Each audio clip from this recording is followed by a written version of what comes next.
തൃപ്പൂണിത്തുറ നഗരസഭയിൽ രാഷ്ട്രീയ ചരിത്രം തിരുത്തി LDF-നെ അട്ടിമറിച്ച NDA ഭരണം പിടിച്ചെടുത്തു. BJP-യിലെ അഡ്വക്കേറ്റ് PL ബാബു 21 വോട്ട് നേടി നഗരസഭാ അധ്യക്ഷനായി തെരഞ്ഞെടുക്കപ്പെട്ടു. LDF സ്ഥാനാർത്ഥി KT അഖിലിന് 18 വോട്ടുകൾ ലഭിച്ചു.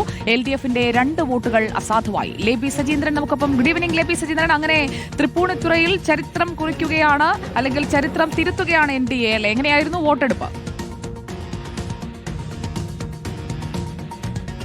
തീർച്ചയായും ചരിത്രം മാറ്റി കുറിച്ചുകൊണ്ട് തന്നെയാണ് BJP തൃപ്പൂണിത്തുറ നഗരസഭയുടെ ഭരണം പിടിച്ചെടുത്തത്.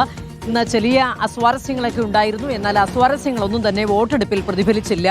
എല്ലാവരും 21 കൗൺസിലർമാരും PL ബാബുവിന് വോട്ട് ചെയ്യുകയായിരുന്നു. അങ്ങനെ PL ബാബു ചെയർമാനായി തിരഞ്ഞെടുക്കപ്പെട്ടു. ഒരു വോട്ടിന്റെ വ്യത്യാസം മാത്രമാണ് NDA-ക്കും LDF-നും തമ്മിൽ ഉണ്ടായിരുന്നത്. അതുകൊണ്ട് തന്നെ വോട്ടെടുപ്പ് തീരും വരെ ഒരു ഉദ്യോഗം നിലനിന്നിരുന്നു. കാരണം നമ്മളെല്ലാവരും അത്തരത്തിൽ ഒരു ജിജ്ഞാസയോടുകൂടി തന്നെയാണ് കാത്തു നിന്നത്. കാരണം ഒരു വോട്ട് അസാധുവായി ആയാൽ പോലും ഫലം മാറി മറിയും എന്നുള്ള കാര്യം ഉറപ്പാണ്. അതുകൊണ്ട് തന്നെ വോട്ടെടുപ്പ് തീരും വരെ എല്ലാവരും കാത്തു നിൽക്കുകയായിരുന്നു.